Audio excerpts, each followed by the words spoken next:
Hello friends, मैं सुनी आप सभी का आपके अपने YouTube channel official study hub में स्वागत करता हूं। दोस्तों, आज हम बात करेंगे गवर्नर व गवर्नर जनरल तथा वायसराय के बारे में।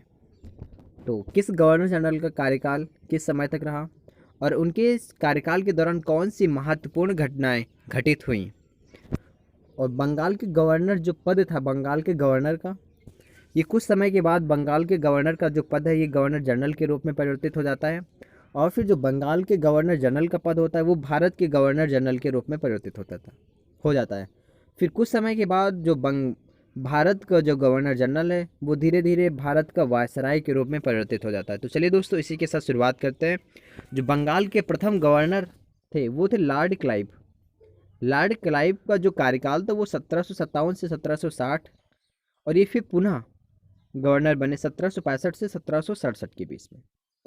इनके शासन इनके कार्यकाल के दौरान एक प्लासी का युद्ध हुआ जो 23 जून 1757 को हुआ। और ये जो प्लासी का युद्ध है ये बंगाल के गंगा नदी के तट पर और सिराजुद्दौला वर्सेस लॉर्ड क्लाइव के नेतृत्व में ब्रिटिश सेना के बीच में हुआ था, जिसमें लॉर्ड क्लाइव की जीत हुई थी। और अगला प्रश्न है कि श्वेत विद्रोह, जो श्वेत विद्रोह है वो भी लॉर्ड क्लाइव के कार्यकाल के दौरान हुआ था। श्वेत विद्रोह सैनिकों के उपहार व दोहरा भत्ता बंद करने के कारण हुआ था, और फिर इन्होंने 1765 में द्वैत शासन को लागू किया था। तो दोस्तों, अब बात करते हैं हालवेल, जो बंगाल के द्वितीय गवर्नर थे। इनका जो कार्यकाल है ये 1760 में बंगाल के गवर्नर बने, और इनके जो कार्यकाल के दौरान एक ब्लैक हॉल की घटना का वर्णन मिलता है। ये घटना सिराजुद्दौला ने, बंगाल के नवाब सिराजुद्दौला ने 146 अंग्रेजों को, जिसमें महिलाएं, पुरुष और बच्चे भी शामिल थे, सभी को एक कमरे में बंद कर दिया था। जिसमें से उस कमरे को दूसरे दिन खोलने पर उसमें से केवल 23 अंग्रेज जीवित मिले थे। उसमें से एक अंग्रेज थे हालवेल, जिनको इस घटना के रचयिता माना जाता है। और इन्होंने जो ब्लैक हॉल की घटना को पूरा बताया था कि कौन सी घटना, मतलब कि जो ब्लैक हॉल की घटना थी उसका पूरा वर्णन किया था इन्होंने। फिर अगले जो तीसरे थी बंगाल के गवर्नर वो थे वेंसी टार्ट। वेंसी टार्ट का जो कार्यकाल रहा वो 1760 से 1765। फिर इनकी जो कार्यकाल के दौरान बक्सर का युद्ध 22 अक्टूबर 1764 को हुआ। बक्सर का युद्ध हेक्टर मुनरो वर्सेस मुगलों की सेना और नवाबों की सेना के बीच में हुआ था, जिसमें हेक्टर मुनरो की जीत हुई थी। अगले हैं वेरेलेस्ट। वेरेलेस्ट जो है इनका जो कार्यकाल है वो 1767 से 1769 के बीच में हुआ। द्वैत शासन, जिस समय द्वैत शासन लागू था, बंगाल के गवर्नर जनरल कौन थे? तो वेरेलस्ट थे। अगले हैं 5वें नंबर के थे कर्टियर। कर्टियर का जो कार्यकाल रहा वो 1769 से 1772 के बीच में रहा। इनके कार्यकाल के दौरान 1770 में बंगाल में आधुनिक भारत का प्रथम अकाल पड़ा। जो बंगाल में जो अकाल पड़ा था वो किसके कार्यकाल के दौरान पड़ा? वो थे कार्टियर। अब बात करते हैं वॉरेन हेस्टिंग। यही बहुत ही महान कह सकते हैं गवर्नर बने। तो ये थे वॉरेन हेस्टिंग, ये 6 नंबर के थे वॉरेन हेस्टिंग। इनका जो कार्यकाल रहा वो 1772 से 73। 1773 में बंगाल का गवर्नर, अंतिम गवर्नर ये बने। जो वॉरेन हेस्टिंग है, इनके जो कार्यकाल के दौरान 1773 में रेगुलेटिंग एक्ट के तहत जो बंगाल के गवर्नर का जो पद था वो गवर्नर जनरल के रूप में परिवर्तित हो जाता है। तो बंगाल के अंतिम गवर्नर वॉरेन हेस्टिंग और बंगाल का प्रथम गवर्नर जनरल वॉरेन हेस्टिंग बने 1773 में। यहाँ से 2 क्वेश्चन इंपॉर्टेंट है आपके लिए। अब बात करते हैं जो इनका पूरा कार्यकाल रहा।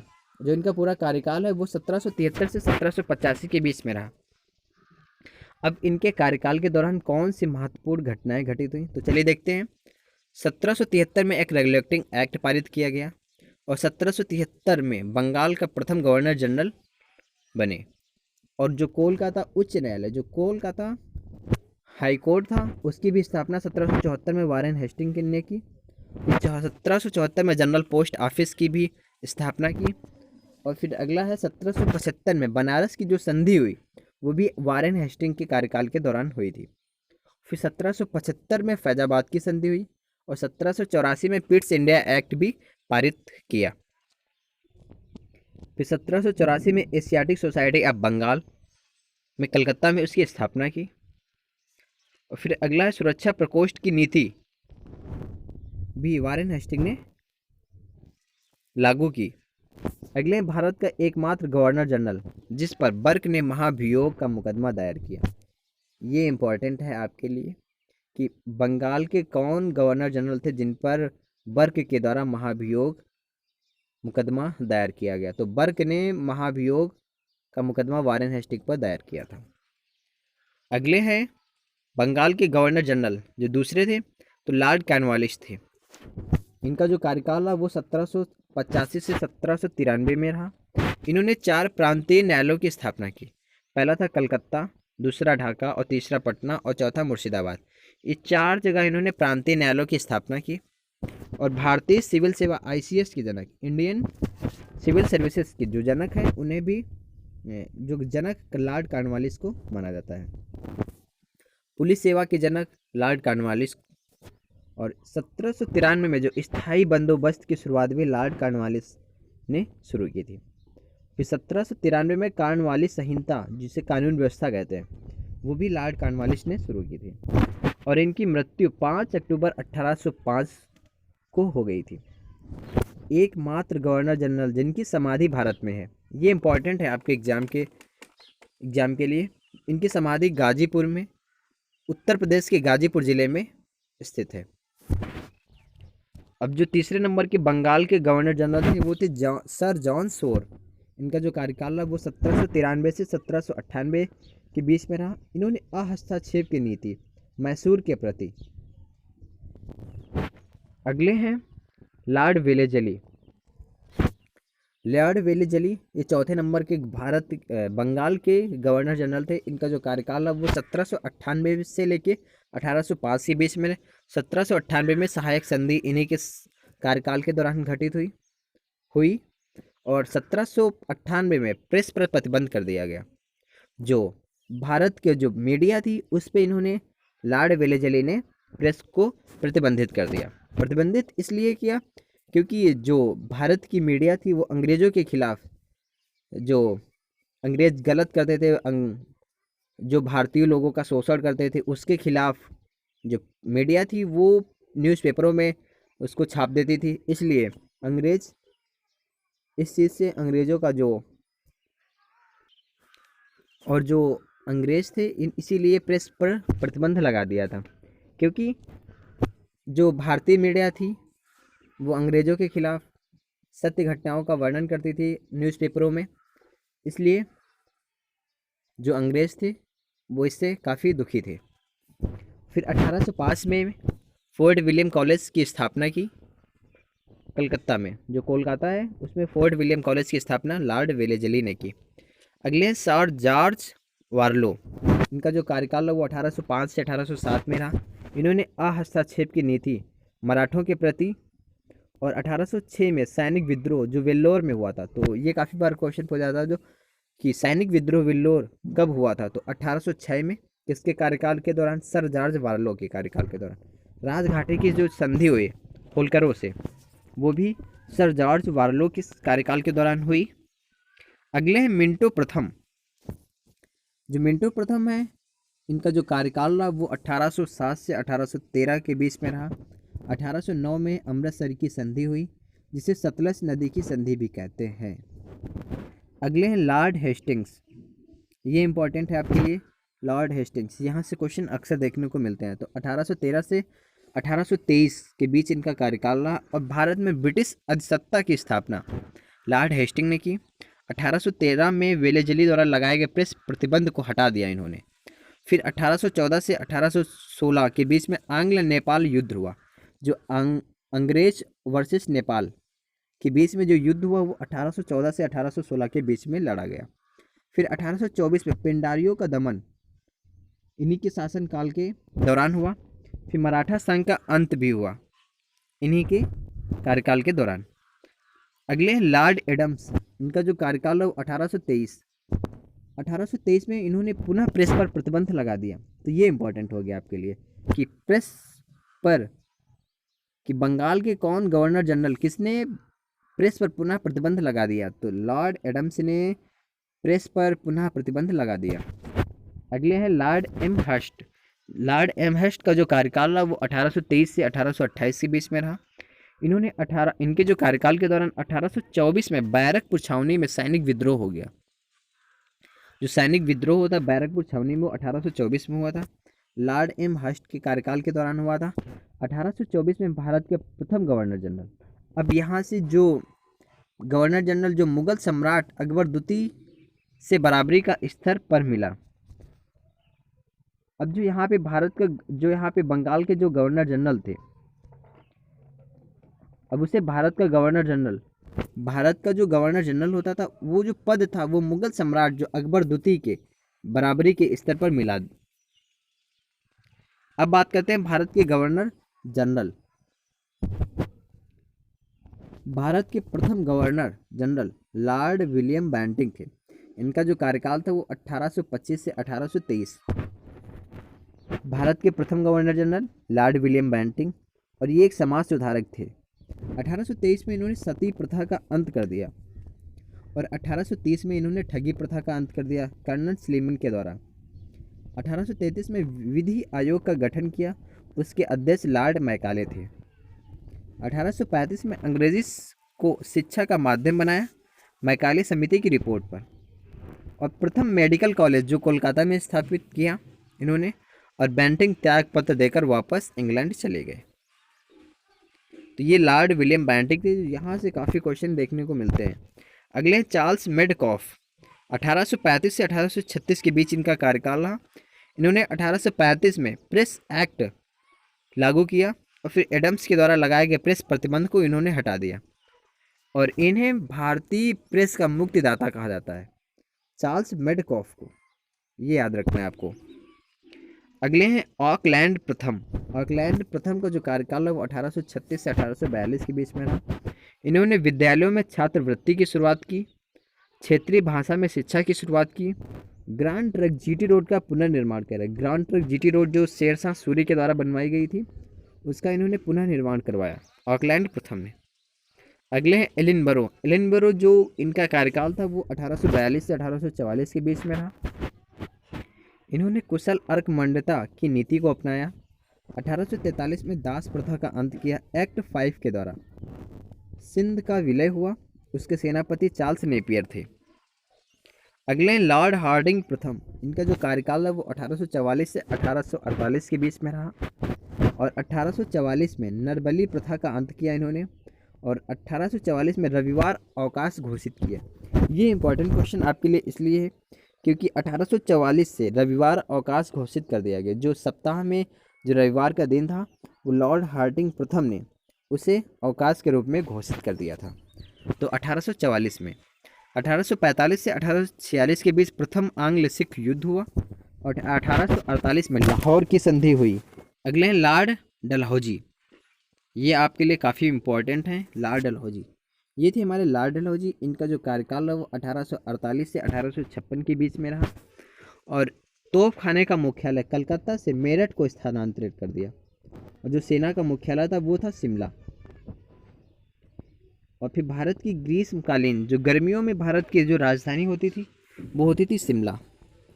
फिर 1848 में हड़प नीति को अपनाया लॉर्ड डलहौजी ने,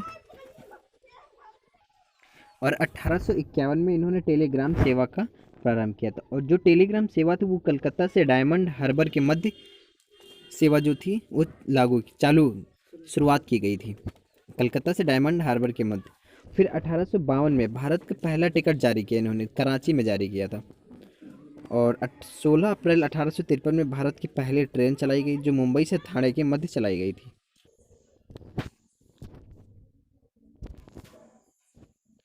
और अगला है हमारा प्रश्न 1854 में पोस्ट ऑफिस एक्ट डाक विभाग में इन्होंने लॉर्ड डलहौजी ने डाक विभाग में सुधार किया था।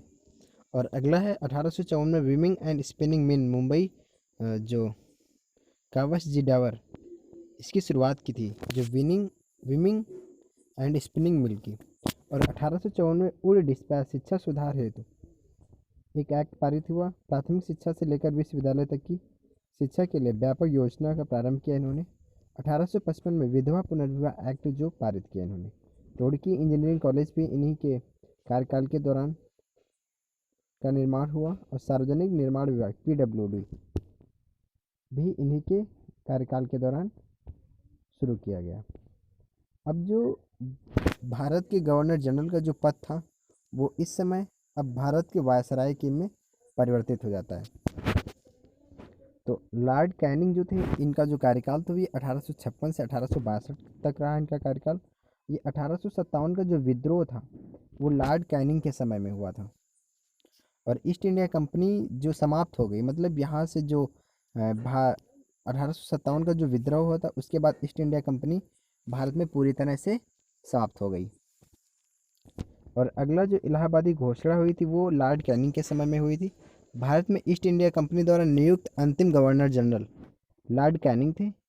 ब्रिटिश सम्राट द्वारा नियुक्त प्रथम वायसराय, जो भारत के प्रथम वायसराय लॉर्ड कैनिंग और भारत के अंतिम गवर्नर जनरल लॉर्ड कैनिंग थे। तो यहाँ से दो क्वेश्चन बन गए आपके, भारत के प्रथम वायसराय लॉर्ड कैनिंग और भारत के अंतिम गवर्नर जनरल लॉर्ड कैनिंग। 1856 में इन्होंने विधवा पुनर्विवाह एक्ट को लागू किया था और 1857 में मुंबई, कलकत्ता, मद्रास में विश्वविद्यालय की स्थापना की थी इन्होंने। इंडियंस हाई कोर्ट जो एक्ट था उन्होंने 1861 में पारित किया था। बम्बई, कलकत्ता, मद्रास में हाई कोर्ट की स्थापना की थी इन्होंने। और अगला क्वेश्चन बनता है 1861 भारतीय दंड संहिता IPC इंडियन पेनल कोड की स्थापना की थी। ये क्वेश्चन पूछा था कि IPC का कभी कभी फुल फॉर्म पूछ लिया जाता था, इंडियन पेनल कोड। अगले हैं एल्गिन प्रथम, ये भारत के दूसरे वायसराय थे। इनका जो कार्यकाल रहा वो 1862 से 1863 रहा। इनकी कार्यकाल के दौरान 1862 में वहाबी आंदोलन का दमन हुआ और 1863 में इनकी पंजाब में मृत्यु हो गई, एल्गिन प्रथम की। सर जॉन लॉरेंस, इनका जो कार्यकाल रहा वो 1863 से 1869 रहा और कुशल अर्कमण्यता की नीति अफगान के संदर्भ में लागू की गई और समुद्री टेलीफोन सेवा जो थी, टेलीग्राम सेवा, भारत व लंदन के बीच में सर जॉन लॉरेंस के कार्यकाल के दौरान शुरुआत की गई समुद्री टेलीग्राम सेवा की। अगले हैं लॉर्ड मेयो। यहाँ से क्वेश्चन बनते हैं लॉर्ड मेयो से। 1869 से 1872 के बीच इनका कार्यकाल रहा और वित्तीय विकेंद्रीकरण की नीति को अपनाया इन्होंने और मेयो कॉलेज की स्थापना की अजमेर में। मेयो कॉलेज अजमेर में है और इसकी स्थापना लॉर्ड मेयो ने की। 1872 में भारत में पहली बार जनगणना की शुरुआत की गई 1872 में। ये क्वेश्चन काफ़ी बार पूछा जाता है, किसके शासनकाल में? लॉर्ड मेयो के शासनकाल में। 1872 में अंडमान में एक अफगानी द्वारा चाकू मारने से मृत्यु हो गई। ये एकमात्र ऐसे थे जिनकी भारत में हत्या हो गई थी अफगानी डाकू के द्वारा। अंडमान में एक अफगानी था, जो एक आदमी था, उसने चाकू मार के इनके लॉर्ड मेयो की हत्या कर दी थी।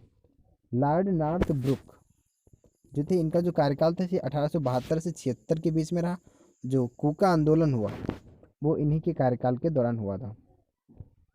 अगले लॉर्ड लिटन 1876 से 1880 के बीच में इनका कार्यकाल रहा। ये एक साम्राज्यवादी एवं प्रक्रियावादी वायसराय थे। अपनी गलत नीतियों के कारण द्वितीय अफगान युद्ध में पराजय हो गई इनकी। भारतीयों का ये विरोधी थे लॉर्ड लिटन। और इंडियन सिविल सर्विसेज ICS की सीमा को 19 वर्ष से, इनकी जो इंडियन ICS थी, इंडियन सिविल सर्विसेज की जो उम्र थी 21 वर्ष से घटाकर जो आयु वर्ष कर दी 19 वर्ष। इसका जो परीक्षा केंद्र था वो था लंदन में। तो ये क्वेश्चन पूछा था कि ICS परीक्षा इंडियन सिविल सर्विसेज में 21 वर्ष से घटाकर 19 वर्ष आयु सीमा किसने कर दी थी? तो लॉर्ड लिटन। भारत में भयानक अकाल पड़ा था इन्हीं के शासनकाल के दौरान। 1877 में प्रथम दिल्ली दरबार ब्रिटेन की महारानी विक्टोरिया 25 वर्ष पूरे किए, इसलिए इन्हें उपाधि दी गई थी केसर-ए-हिंद की। 1878 में वर्नाकुलर प्रेस एक्ट लागू किया गया। और ईश्वरचंद्र विद्यासागर के सोम प्रकाश के लिए।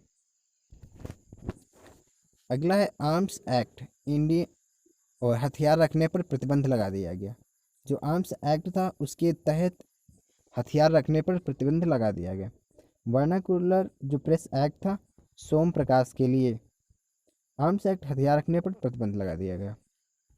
अगले हैं लॉर्ड रिपन, वो थे लॉर्ड लिटन और अगले हैं लॉर्ड रिपन। इनका जो कार्यकाल रहा वो 1880 से 1884। ये एक उदारवादी एवं लोकतांत्रिक वायसराय थे। 1881 में नियमित जनगणना की गई। जो लॉर्ड रिपन थे इनकी कार्यकाल के दौरान जो जनगणना थी वो 10 साल के अंतराल पर होने लगी। और लॉर्ड मेयो के शासनकाल में 1872 में पहली बार जनगणना हुई थी। और स्थानीय स्वशासन की भी शुरुआत लॉर्ड रिपन के कार्यकाल के दौरान शुरू हुई। स्थानीय स्वशासन के जनक माने जाते हैं। तो स्थानीय स्वशासन के जनक लॉर्ड रिपन को माना जाता है। अगले बाल श्रम प्रतिबंधित कर दिया इन्होंने। जो छोटे बच्चों से जो काम कराया जाता था लेबर वाला वर्क, तो उसे प्रतिबंधित कर दिया इन्होंने। अगला है भारत पहला कारखाना अधिनियम पारित किया इन्होंने। जो लॉर्ड रिपन थे पहला कारखाना अधिनियम पारित किया। 1882 में वर्नाकुलर एक्ट प्रेस प्रतिबंधित हटा दिया। और द्वितीय श्वेत विद्रोह, जो दूसरा श्वेत विद्रोह हुआ था वो लॉर्ड रिपन के शासनकाल में हुआ। जो इल्बर्ट बिल पारित हुआ वो भी लॉर्ड रिपन के शासनकाल में पारित हुआ। अगला है लॉर्ड डफरिन। जो लॉर्ड डफरिन थे इनका जो कार्यकाल था वो 1884 से 1888 तक रहा। और 1855 में भारतीय राष्ट्रीय कांग्रेस की स्थापना की गई। 1885 में भारतीय राष्ट्रीय कांग्रेस की स्थापना की गई। यदि बात करें कि भारतीय राष्ट्रीय कांग्रेस की स्थापना किसके शासनकाल में हुई, तो लॉर्ड डफरिन के शासनकाल में। अगला है लॉर्ड लैंसडाउन। इनका जो कार्यकाल रहा वो 1888 से 1894 तक रहा। 1891 में दूसरा कारखाना अधिनियम इन्होंने पारित किया। और डूरंड रेखा भी इन्हीं के शासनकाल में खींची गई। डूरंड रेखा जो थी वो भारत और अफगानिस्तान के बीच रेखा खींची गई। और जो बहुत सारी रेखाएं खींची गई, जैसे कि भारत और पाकिस्तान के बीच में रेड क्लिफ रेखा खींची गई। जो डूरंड रेखा थी वो भारत और अफगानिस्तान के बीच में खींची गई। और जो एक थी मैकमोहन रेखा जो भारत और चीन के बीच में खींची गई। और जो हेनरी डूरंड थे इन्हीं के नाम पर भारत और अफगानिस्तान के बीच सीमा रेखा का निर्धारण किया गया। और वर्तमान में पाकिस्तान अफगानिस्तान के बीच रेखा है। अगले हैं एल्गिन दुती। एल्गिन दुती का जो कार्यकाल रहा वो 1894 से 1899 तक रहा। 1898 में अकाल योजना लॉयल आयोग के तहत अकाल योजना का गठन किया गया। और 1895 में शिवाजी उत्सव तिलक की शुरुआत की गई। 1857 में चापेकर बंधु दामोदर व बालकृष्ण चापेकर द्वारा प्लेग कमिश्नर रेंट व एम हर्स्ट को गोली मारकर हत्या कर दी गई थी। तो एल्गिन द्वितीय के शासनकाल में। और 1899 में मुंडा विद्रोह हुआ था। और अगले हैं लॉर्ड कर्जन। लॉर्ड कर्जन का जो कार्यकाल रहा वो 1899 से 1905 के बीच में रहे। 1901 से भारतीय पुरातत्व सर्वेक्षण दिल्ली में इसका पूरा कार्यालय बनाया गया। और सिंचाई आयोग की भी स्थापना की इन्होंने। 1902 में पुलिस आयोग और शिक्षा आयोग, अकाल योजना आयोग, विश्वविद्यालय आयोग की स्थापना की गई। अगला है 1903 में अपराध अन्वेषण विभाग की स्थापना की गई। और 1904 में प्राचीन स्मारक एक्ट की स्थापना की गई। और 1905 में बंगाल विभाजन रेलवे बोर्ड और सर्वाधिक रेलवे लाइन का निर्माण किसके कार्यकाल में हुआ, तो लॉर्ड कर्जन के कार्यकाल के दौरान सर्वाधिक रेलवे लाइन का निर्माण किया गया। अगला है लॉर्ड मिंटो द्वितीय। 1905 से 1910 के बीच में इनका कार्यकाल रहा। और 1905 में इन्होंने स्वदेशी आंदोलन हुआ 1905 में। और 1906 में मुस्लिम लीग का गठन किया गया। 1907 में कांग्रेस का सूरत अधिवेशन हुआ। 1907 में लॉर्ड मिंटो द्वितीय के कार्यकाल में कर्नल अलकाट के स्थान पर एनी बेसेंट थियोसॉफिकल सोसाइटी की अध्यक्ष नियुक्त की गई।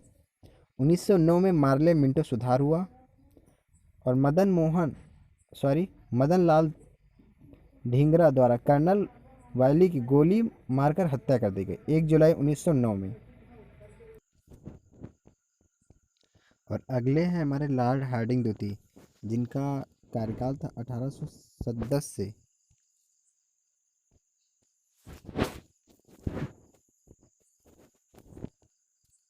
अगले हमारे लॉर्ड हार्डिंग द्वितीय,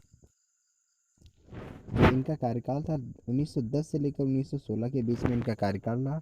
और 1911 में द्वितीय दिल्ली दरबार, जो दिल जो द्वितीय दिल्ली दरबार होता था, इसमें विक्टोरिया की रानी एलिजाबेथ भारत देश में आती थी और दिल्ली में उनका राज तिलक किया जाता था। तो दूसरी बार विक्टोरिया, रानी विक्टोरिया जो ब्रिटिश,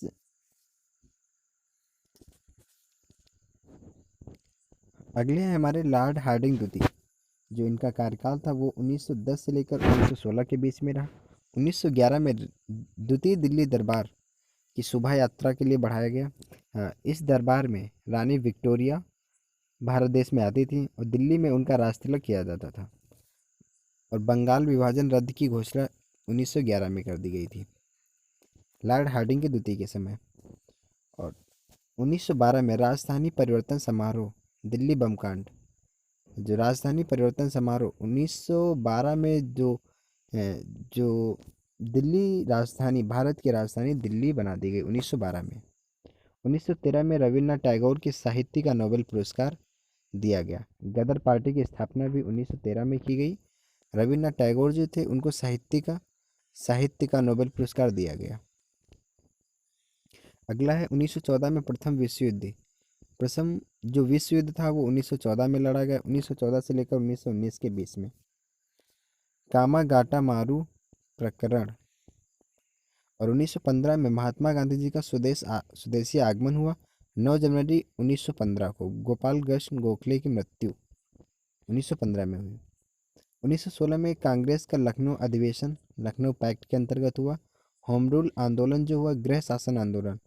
गांधी जी का भारतीय राजनीति में प्रवेश लॉर्ड हार्डिंग द्वितीय के समय में हुआ। अगले हमारे जेम्स फोर्ड। जेम्स फोर्ड का जो कार्यकाल रहा वो 1916 से लेकर 1921 के बीच में रहा। और इन्हीं के कार्यकाल के दौरान एक चंपारण सत्याग्रह हुआ 1917 में। ये नील विद्रोह के कारण चंपारण का सत्याग्रह हुआ था। और 1917 में मॉन्टेग्यू चेम्सफोर्ड सुधार भी हुआ था। और 1918 में अहमदाबाद मिल मजदूर आंदोलन हुआ था। और सत्याग्रह जो आंदोलन हुआ था वो गुजरात में हुआ था, वो भी 1918 में हुआ था। और ये तीनों जो आंदोलन है, चंपारण सत्याग्रह और अहमदाबाद मिल मजदूर आंदोलन और खेड़ा सत्याग्रह आंदोलन, इन तीनों में भाग लेने वाले महात्मा गांधी थे। और 1919 में मॉन्टेग्यू चेम्सफोर्ड अधिनियम पारित हुआ था। रॉलेट एक्ट भी पारित हुआ था। जलियांवाला जो हत्याकांड 13 अप्रैल 1919 को हुआ था, वो चेम्सफोर्ड के कार्यकाल के दौरान हुआ था। हंटर कमीशन का जो गठन हुआ, जो हंटर कमीशन एक कमेटी का गठन भी हुआ 1 अक्टूबर 1919 को। तहकीकात जो कमेटी थी वो 2 अक्टूबर 1919 को उसका गठन हुआ। और खिलाफत आंदोलन 24 नवंबर 1919 को हुआ था, खिलाफत आंदोलन। अगला है 1920। 1920 में असहयोग आंदोलन 1 अगस्त 1920 को हुआ था। ये भी चेम्सफोर्ड के कार्यकाल के दौरान हुआ था। और बाल गंगाधर तिलक की मृत्यु 1 अगस्त 1920 को हुई थी। 1921 में कांग्रेस का अहमदाबाद अधिवेशन हुआ था 1921 में। अब बात करते हैं लॉर्ड रीडिंग की। जो लॉर्ड रीडिंग थे, इनका जो कार्यकाल था वो 1921 से लेकर 1926 के बीच में हुआ। 1922 में चौरी चौरा कांड हुआ। और बारदोली प्रस्ताव जो पारित हुआ वो भी 1922 में। और असहयोग आंदोलन जो समाप्त हुआ था वो 1922 में समाप्त हुआ था। और 1920 में शुरुआत हुई थी, 1 अगस्त 1920 में शुरुआत हुई थी। और 1922 में उसका जो असहयोग आंदोलन था वो 1920 में समाप्त हो गया था। निंदा प्रस्ताव गांधी जी के विरुद्ध हुआ था। चौरी चौरा कांड के कारण असहयोग आंदोलन की समाप्ति हो गई थी। और गांधी जी को रिहा किया गया 2 वर्ष की सजा के बाद। गांधी जी की जो गिरफ्तारी हुई थी वो 6 वर्ष की सजा के बाद। और फिर 1923 में स्वराज पार्टी का गठन हुआ 1 जनवरी 1923 में। बारसाड आंदोलन 1923 से लेकर 1924 के बीच में हुआ था, जो 1924 में गांधी-दास पैक्ट नवंबर 1924 को हुआ था। कांग्रेस का जो बेलगांव अधिवेशन हुआ, महात्मा गांधी उसके अध्यक्ष थे। जो बेलगांव का अधिवेशन हुआ था उसके अध्यक्ष महात्मा गांधी थे। और 1925 में काकोरी कांड हुआ था। और 1925 में कांग्रेस का बेलगांव अधिवेशन भी हुआ था और जिसके अध्यक्ष महात्मा गांधी थे। विट्ठल भाई पटेल सेंट्रल लेजिस्लेटिव के प्रथम भारतीय अध्यक्ष स्पीकर बने। विट्ठल भाई पटेल। अगले हमारे वायसराय हैं लॉर्ड इरविन। 1926 से लेकर 1931 के बीच इनका कार्यकाल रहा और 1927 में साइमन कमीशन की घोषणा हुई और 1928 में साइमन कमीशन का आगमन मुंबई में होता है और लाला लाजपत राय की मृत्यु हो जाती है साइमन कमीशन के विरोध में। फिर लाहौर षड्यंत्र। लाहौर षड्यंत्र सॉरी जो लाहौर षड्यंत्र होता है उसमें सैंडर्स की हत्या कर दी जाती है। और नेहरू रिपोर्ट, जो नेहरू रिपोर्ट थी वो 28 अगस्त 1928 को इंडिपेंडेंस फॉर इंडिया लीग। और बारदोली सत्याग्रह भी 1928 में हुआ था। बारदोली सत्याग्रह जो हुआ था इसमें सरदार वल्लभ भाई पटेल को सरदार की उपाधि मिली थी। अगला है 1928 में जिन्ना फार्मूला अपनाया गया 28 मार्च 1929 को। कांग्रेस का लाहौर अधिवेशन हुआ 31 दिसंबर 1929 को, जिसके समय जो वायसराय थे भारत के वो थे लॉर्ड इरविन। 1930 में साइमन कमीशन की रिपोर्ट आई। महात्मा गांधी द्वारा 11 सूत्रीय मांग की गई 31 जनवरी 1930 को। नमक सत्याग्रह भी हुआ 12 मार्च 1930 को। सविनय अवज्ञा आंदोलन की शुरुआत की गई 6 अप्रैल 1930 को। और प्रथम गोलमेज सम्मेलन 12 नवंबर 1930 को हुआ। और गांधी इरविन समझौता 5 मार्च 1931 को हुआ 1931 में। और द्वितीय गोलमेज सम्मेलन जो वो 7 सितंबर 1931 को हुआ। अगला है लॉर्ड विलिंगटन, जो हमारे 17 नंबर के वायसराय थे। इनका जो कार्यकाल रहा वो 1931 से लेकर 1936 के बीच में हुआ। 1932 का जो 1932 में द्वितीय सविनय अवज्ञा आंदोलन 1 जनवरी 1932 को हुआ था। और मैकडोनाल्ड अवार्ड 16 अगस्त 1932 को दिया गया। गांधी जी का आमरण अनशन जो हुआ वो 20 सितंबर 1932 को हुआ। पूना पैक्ट जो 24 सितंबर 1932 को हुआ था, पूना पैक्ट जो था वो 24 सितंबर 1932 को हुआ था। और तृतीय गोलमेज सम्मेलन जो हुआ 17 नवंबर 1932 को हुआ। पहला 1930, दूसरा 31, तीसरा 1932 में हुआ। तो तीनों गोलमेज सम्मेलन में भाग लेने वाले मात्र एक भारतीय थे, भीमराव अम्बेडकर जी। और महात्मा गांधी ने केवल द्वितीय गोलमेज सम्मेलन में भाग लिया था। जो श्वेत पत्र था वो मार्च 1932। गांधी जी का हरिजन उत्थान था वो 1932 में किया गया। और 1934 में जो था कांग्रेस समाजवादी पार्टी 17 मई 1934 को। 1935 में भारत शासन अधिनियम 1935 में लागू किया गया।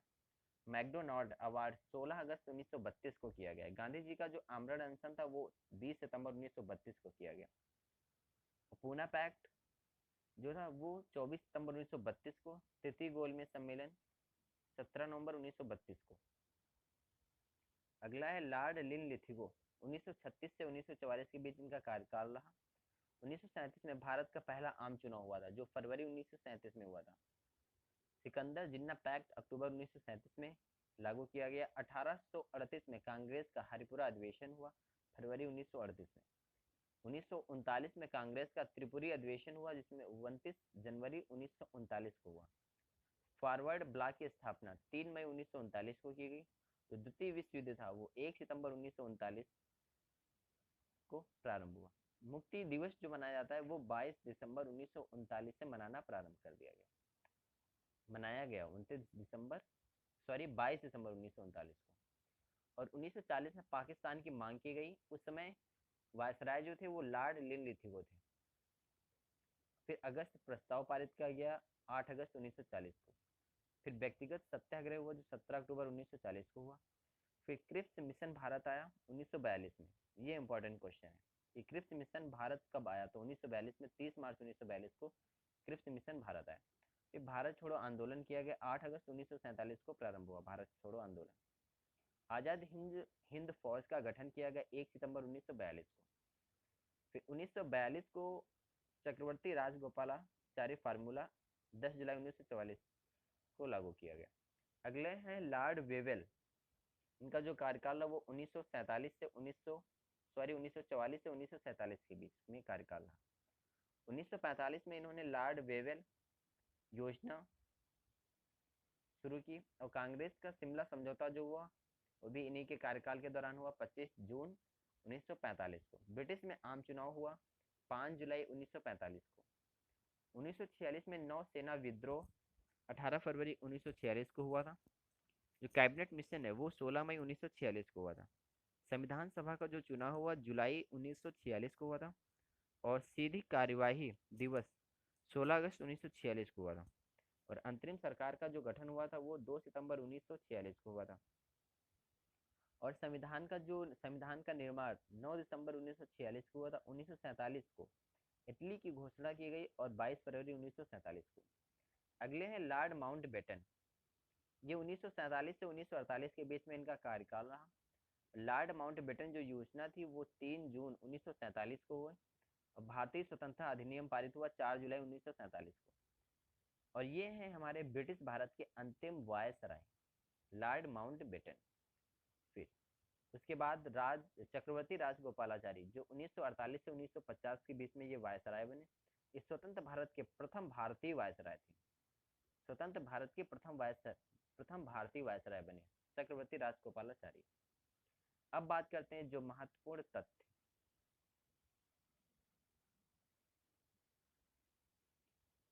तो दोस्तों ये थे हमारे आज के सभी गवर्नर गवर्नर जनरल तथा वायसराय। ये थे हमारा प्रयास। आपको अच्छा लगा तो दोस्तों ज़्यादा से ज़्यादा अपने दोस्तों में शेयर जरूर करिएगा। धन्यवाद दोस्तों।